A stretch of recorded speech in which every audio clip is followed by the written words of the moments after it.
Salut à tous, on se retrouve aujourd'hui pour l'épisode 1238 du Zap Image. On commence directement avec le Classico français qui avait lieu hier soir entre le Paris Saint-Germain et l'équipe de Marseille. Beaucoup de choses à dire sur cette rencontre. On commence tout d'abord avec le résultat et une énorme surprise parce que c'est Marseille qui est venu s'imposer 1-0 du côté du Paris Saint-Germain. Pourquoi je dis énorme surprise? Parce que ces dernières années, Marseille contre le Paris Saint-Germain, ça tournait souvent en faveur du PSG. Et hier, Marseille a pris sa revanche parce qu'ils sont venus s'imposer 1-0 du côté du Parc des Princes. Florian Thauvin, l'unique buteur du match hier. Donc un petit débrief de la rencontre. Donc le Paris Saint-Germain a eu pas mal d'occasions, mais le PSG, comme lors des derniers matchs, a eu beaucoup de mal devant le but. Voilà, ça me fait penser au match contre le Bayern. Ils ont eu quand même quelques occasions franches.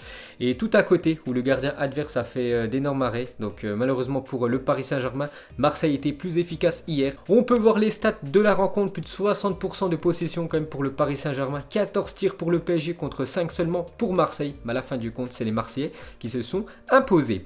Ensuite, on continue avec le PSG. N'avait plus perdu ses deux premiers matchs de Ligue 1 depuis 1985. Incroyable, ça fait plus de 35 ans que le Paris Saint-Germain n'avait pas enchaîné deux défaites lors des deux premières journées de Ligue 1, chose faite cette année. On continue avec le Paris Saint-Germain et maintenant sur 3 défaites consécutives. Donc contre le Bayern Munich, la finale de la Ligue des Champions, il y a quelques jours 1-0 contre Lens et hier 1-0 contre l'Olympique de Marseille. Ce qui est inquiétant, c'est que sur les 3 derniers matchs, le Paris Saint-Germain a déjà perdu les 3 matchs, mais surtout a marqué aucun but. Pourtant c'est l'attaque du PSG et ça c'est très inquiétant. Il va falloir absolument retrouver le chemin des filets pour les Parisiens. Ensuite, on va parler de l'OM, met fin à presque 9 ans sans succès face au Paris Saint-Germain. La dernière victoire marseillaise datait de novembre 2011. Donc l'Olympique de Marseille s'est imposé au stade Vélodrome 3-0 contre le Paris Saint-Germain. Et depuis ce 27 novembre 2011, à chaque fois, l'équipe de Marseille soit faisait match nul ou souvent perdait contre l'équipe du Paris Saint-Germain. Ils ont enfin cassé cette mauvaise série, les Marseillais. Et l'OM n'avait plus gagné au Parc des Princes depuis le 28 février 2010. Donc ça faisait plus de 10 ans qu'ils n'étaient pas venus s'imposer à Paris.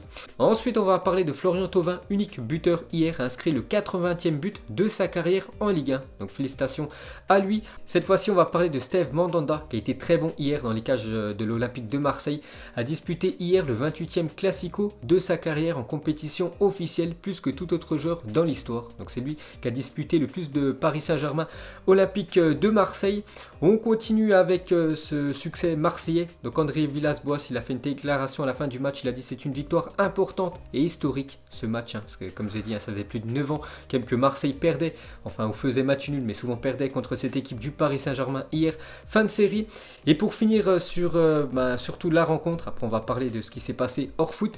Donc le bilan des Classicos, donc en tout il y a eu 97 matchs, toutes compétitions confondues entre le Paris Saint-Germain et l'équipe de Marseille, donc 43 victoires pour le PSG, 22 matchs nuls, et maintenant on peut rajouter une victoire pour l'OM qui est à 32, maintenant 33 victoires pour les Marseillais.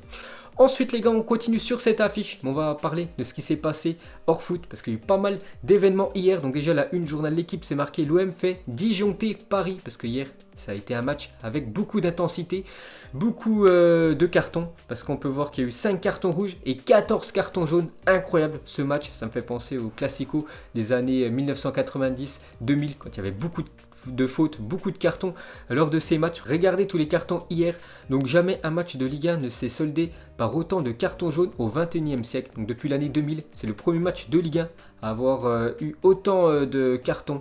C'est incroyable, plus de 19 cartons dans ce match. Donc une déclaration de Leonardo à la fin de la rencontre. Il a dit 14 cartons jaunes et 5 cartons rouges. Ça veut dire que le match était hors de contrôle. Je ne comprends pas pourquoi tu n'as pas Turpin ou Buquet, donc deux autres arbitres français, ont choisi un arbitre de 34 ans qui n'a pas l'expérience pour un match comme ça. C'est vrai que hier l'arbitre était complètement dépassé par les événements. C'est vrai que peut-être Clément Turpin, l'un des peut-être le meilleur arbitre français actuellement, aurait été mieux pour cette rencontre.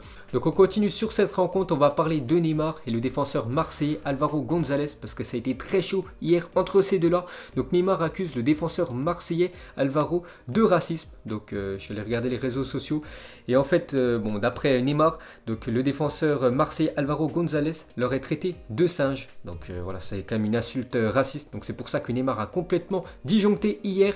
Donc Álvaro González répond à Neymar, il a dit il n'y a aucune place pour le racisme, une carrière propre avec beaucoup de coéquipiers et d'amis au quotidien. Parfois, il faut apprendre à perdre et l'assumer sur le terrain. Incroyable, 3 points. Donc voilà ce qu'a posté Álvaro González sur son Instagram hier en répondant parlant à Neymar par rapport à ses propos de racisme. Donc il a dit: t'es pas un homme car tu n'assumes pas, perdre fait partie du sport, mais insulter et amener le racisme dans nos vies, non, je ne suis pas d'accord, je n'ai plus aucun respect pour toi, assume un peu ce que tu dis et sois un mec raciste. Voilà ce qu'a dit Neymar sur la publication de Álvaro González. Donc pour l'instant, c'est toujours pas. Hein. Voilà, je pense qu'il y aura une enquête, on en saura un petit peu plus dans les prochains jours, mais ça peut être très grave ce qu'a fait hier le défenseur espagnol. Donc Thomas Tuchel à la fin du match, il a dit: Neymar m'a dit que c'était une insulte raciste. On a tous le même avis, le racisme ne peut pas exister dans le football, le sport, notre société, mais je ne peux pas en faire une affaire, je ne l'ai pas entendu et l'arbitre non plus. Donc comme j'ai dit, hein, il y aura une enquête.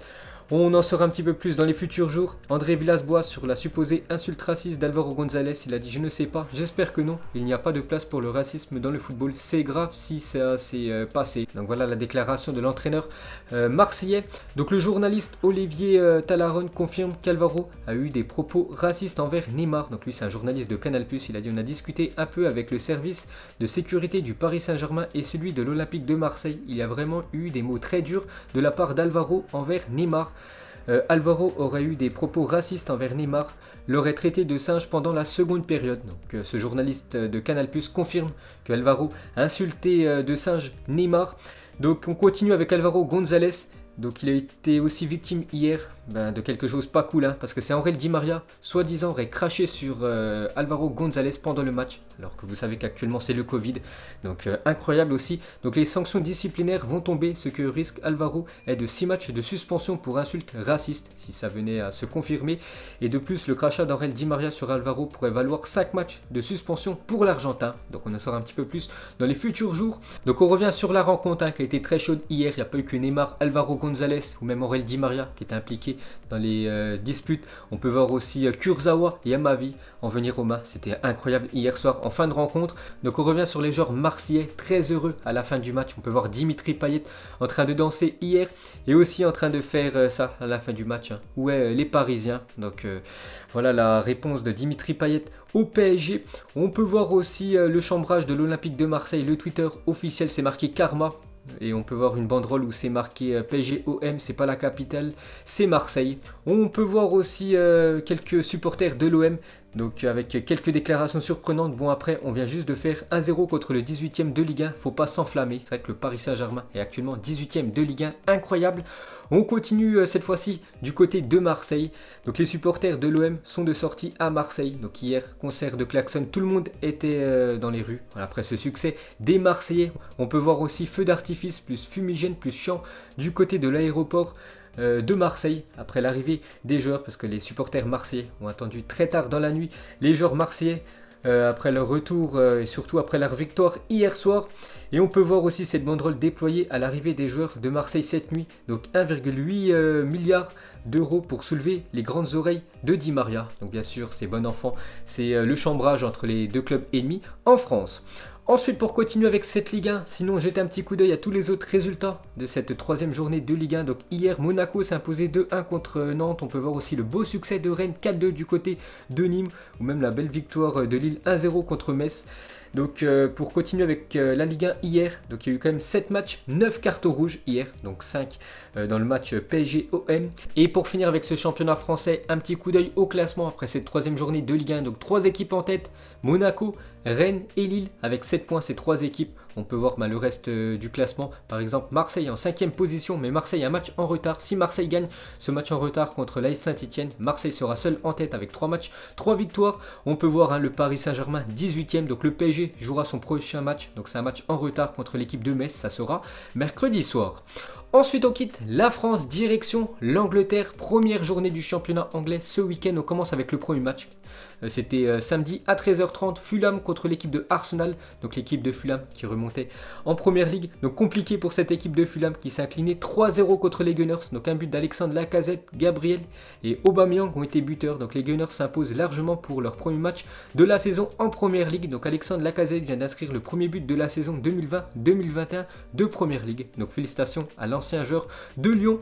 On continue avec les nouvelles recrues du côté de Arsenal qui ont été décisives parce que Willian ancien joueur de Chelsea qui a signé il y a quelques jours du côté des Gunners. Donc il a fait 2 passes D contre l'équipe de Fulham et Gabriel, ancien défenseur de Lille, a marqué lui un but. Ensuite, on va parler de la magnifique affiche entre Liverpool et Leeds United. Donc déjà, il y a eu 7 buts dans le match. Et c'est Liverpool qui s'est imposé 4-3 grâce à un penalty de Salah en toute fin de match. Donc Liverpool s'impose dans un match de folie. C'est quand il y a 7 buts dans un match, c'est un match complètement fou. Donc Leeds United, qui est promu cette année, a montré de très belles choses ce week-end contre l'équipe de Liverpool. Donc on revient sur Salah qui a claqué un triplé cet après-midi face à Leeds United. Donc premier match de championnat et déjà 3 buts pour l'attaquant égyptien. Donc il a fait cette célébration à Mohamed Salah. Donc la célébration de Mohamed Salah était pour soutenir Momen Zakaria. Cet international égyptien lutte actuellement contre une maladie neurodégénérative. Donc voilà pourquoi il a fait cette célébration hier, Mohamed Salah, pour soutenir son coéquipier égyptien Zakaria. On continue avec le triplé de Mohamed Salah. Ce week-end était le 40e inscrit par un joueur de Liverpool en Première Ligue, plus que toute autre équipe de la compétition. On peut voir ce classement des équipes en Première Ligue où il y a un joueur qui a inscrit un triplé. Donc maintenant c'est Liverpool, 40 triplés pour un joueur de Liverpool. En deuxième position, Arsenal, 39 triplés. Ensuite, on continue avec Salah, vient de marquer lors de la première journée pour la 4e année consécutive avec Liverpool. Incroyable, sur les 4 dernières saisons, à chaque fois, Mohamed Salah inscrit au moins un but lors du premier match du championnat. Et il égale ainsi le record de Teddy Sheringham en 1992 jusqu'en 1996. Cet ancien joueur, lui aussi, avait réalisé cet exploit. Et pour finir sur cette rencontre, une déclaration de Jürgen Klopp, il a dit « Leeds, quel adversaire, quelle performance des deux équipes, c'est le football à son meilleur, un vrai spectacle, j'adore ça, c'est un adversaire qui te force à commettre des erreurs. Leeds fera une bonne saison s'ils arrivent à maintenir cette intensité. C'est vrai que si Leeds United, équipe promue cette année en pelle, joue comme ils ont joué samedi contre Liverpool, il n'y aura aucun souci, ils vont se maintenir très facilement. Ensuite, on continue avec les autres rencontres. On va parler de Tottenham contre Everton hier, et c'est Everton qui est venu s'imposer 1-0 du côté de Tottenham. Donc Calvert-Lewin a été l'unique buteur du match. Donc Tottenham perd son premier match de la saison, donc pas ouf ce début de championnat pour les Spurs. Donc on va parler de Rames Rodriguez, nouvelle recrue de l'équipe de Everton. Donc il a joué quasiment tout le match, il est sorti, il restait plus que 2 minutes à la fin du match. Donc bonne première pour l'ancien joueur du Real Madrid, très bon le joueur colombien ce week-end. On continue avec Everton, donc la série est terminée pour Everton. Cela faisait 7 ans qu'Everton ne battait plus une équipe du Big Six anglais. Donc depuis 7 ans, depuis 2013, en tout ils ont fait 41 matchs en Première Ligue. C'est quand même une victoire seulement, donc c'est hier. 12 matchs nuls et 28 défaites pour cette équipe de Everton contre une équipe du top 6 anglais. Et hier, ils se sont imposés contre l'équipe de Tottenham. Ensuite, on va parler de Mourinho, a perdu pour la première fois de sa carrière son match d'ouverture de la saison hier contre cette équipe d'Everton. Et pour finir sur ce match, on va parler de l'attaquant brésilien Richarlison, a raté ça hier face à Tottenham. Donc on peut le voir, il est tout seul devant le but, enfin un peu écarté, et tout simplement il a fait une grosse frappe qui est passée au-dessus du but. Donc il aurait simplement mis un petit plat du pied, ça aurait fait 2-0 pour l'équipe de Everton. Donc gros loupé pour l'attaquant brésilien. Ensuite, cette fois-ci, on va parler de Leicester qui se déplaçait du côté de West Bromwich, donc une équipe aussi promue en PL. Et gros succès de Leicester, 3-0, un doublé de Jimmy Vardy et un but de Castagne, ancien joueur de l'Atalanta Bergame. On avait parlé il y a quelques jours, il a été transféré pour 25 millions d'euros du côté de Leicester. Et on peut voir que Castagne, pour son premier match, c'est lui qui a été élu homme du match. Et pour finir avec le championnat anglais, jetez un coup d'œil sinon à tous les autres résultats. Donc par exemple, West Ham s'est incliné à domicile 2-0 contre Newcastle. On peut voir que les promus, voilà les 3 équipes qui sont montées cette année en Première Ligue, les 3 se sont inclinés. N'oubliez pas que ce soir, Chelsea se déplace du côté de Brighton à 21h15. Ensuite, on prend la direction de l'Espagne parce que c'était la première journée du championnat espagnol ce week-end. Donc le Barça, le Real Madrid et l'équipe de l'Atlético Madrid ne jouaient pas cette première journée de championnat, vu que ces 3 équipes ont joué courant mois d'août la Ligue des Champions. Donc du coup, on peut voir tous les autres résultats. On peut voir que Valence a imposé 4-2 contre l'équipe de Levante. Donc on va parler cette fois-ci du FC Barcelone qui jouait samedi soir un match amical contre l'équipe de Nastic. Et le Barça s'est imposé 3-1. Et on peut voir 3 buteurs différents. Donc pas Lionel Messi, buteur, mais on peut voir Ousmane Dembélé, Antoine Griezmann et Philippe Coutinho. Donc on revient sur Dembélé. 10 mois après son dernier match, Ousmane Dembélé marque pour son retour sur les terrains en amical avec le Barça. Bonne nouvelle pour le FC Barcelone et bonne nouvelle pour l'attaquant français. Cette fois-ci, on prend la direction de l'Italie et on peut voir le flot du nouveau maillot de la Juventus parce que la Juventus jouait un match amical ce week-end, c'était contre l'équipe de Novara. Donc déjà la Juventus a imposé tranquillement 5-0 lors de ce match et la Juventus avait son 3e maillot pour ce match, un maillot très beau. Et pour finir ce zap image, on va parler de Hilton, le défenseur brésilien de l'équipe de Montpellier, 42 ans et 365 jours, donc il a fêté hier ses 43 ans. Hilton, donc il est devenu le plus vieux joueur de champ à évoluer dans les 5 grands championnats depuis Klaus Fischer, 43 ans et 184 jours avec Schalke 04 face au Werder, c'était le 21 mai 1988. Donc voilà l'exploit de Hilton. Donc voilà les gars, la fin de ce zap image 1238. Donc si ça vous a plu, un petit like et je vous ferai l'épisode 1239 demain. Donc moi je vous laisse et je vous dis à la prochaine comme d'habitude. Ciao à tous.